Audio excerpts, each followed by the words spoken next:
Hi, well, just thought I'd do a quick video of the install of a Dynotune Nitrous system on my 04 CBR600. I've got the bracket that just mounts it here off the foot peg. I found with the gauge where it is that it was a bit close with this closing. Yeah, so what I did was I cut the washers that come with it, the spacers in here, in half. Then I found it hitting this nut, so we cut out a section. To be honest, probably didn't actually need to do that. It's much the same now. If you're just a bit wary, probably be alright. And as I've discovered, well, I first thought that this was glass, but it's actually plastic, so it should be okay. It might get scratched, but it probably won't break. I've fed the nitrous line up the side here, under, if you can see it down there, under across in front of the battery and around through the back, and fitted the solenoid to the left hand side of the bike. Just mounted the bracket off the rear peg mount. I trimmed a little bit of plastic from back there just to try and tuck it a bit. I may even have to trim a little bit off the fairing, but we'll see. Nozzles, I've just in the side here, each side, they aim the air temperature sensors just back that plug there, so it's in the center here. So they just spray both to that. Yeah, I've only fitted the 15 jet at the moment, 15 horse jet, just to before I get it tuned, and when I tune it, well, I'll up it to the 30 and maybe the 40. Yeah, just put the T in the centre there with the line feeding down under, same way as where the fuel lines go, and it just comes up under the back. Just cable tied it to a couple of pieces under there, around the side there. Just made sure it was free of everything, not kinked or anything, down there, and then just out the back and up to the solenoid. With the fairing on, the fairing comes to about here, so should cover all of this, majority of that from view, and hopefully give it a bit of protection. I haven't wired anything up just yet. I'm just about to do that. It's today's job, so I'll do another quick video when I finish the wiring.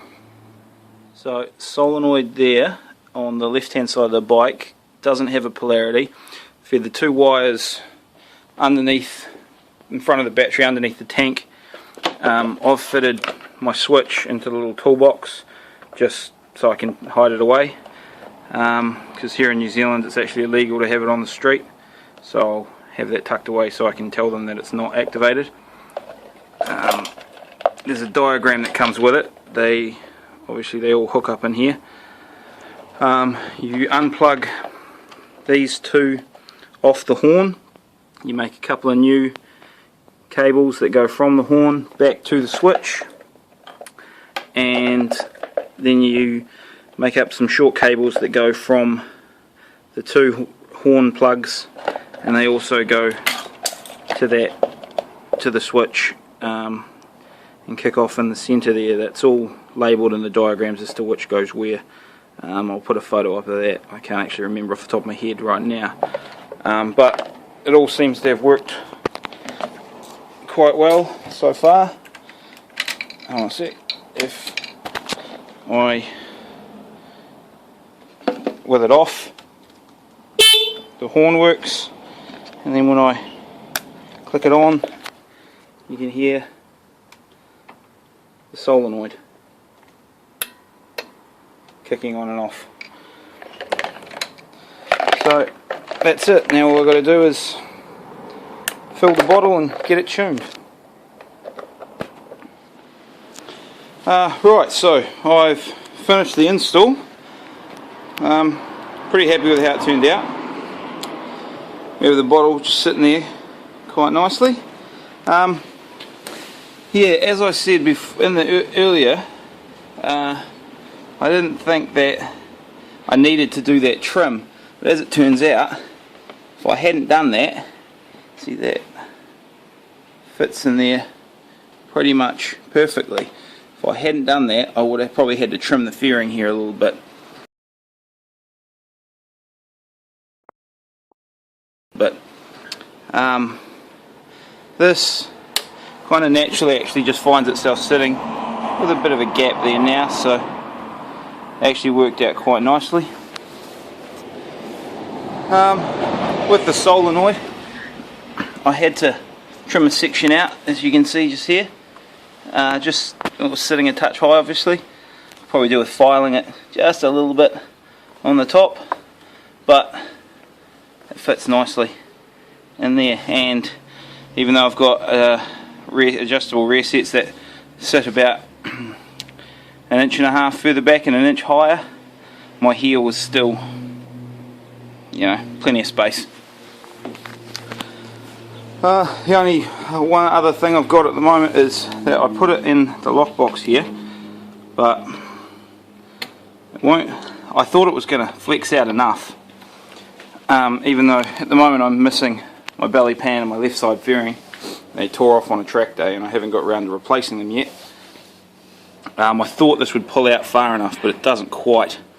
So what I'll do is I'll just drill that and I'll have the switch sitting here. So I was going to hide it, but it looks like I'm going to make it a wee bit easier to access now. Yeah, so now all I have to do is actually get the bottle filled and put it on a tune. When I do that, I will do up another video, hopefully of it getting dyno tuned, and I'll put that up as well. So sorry if it's so long, but I hope you guys enjoyed it.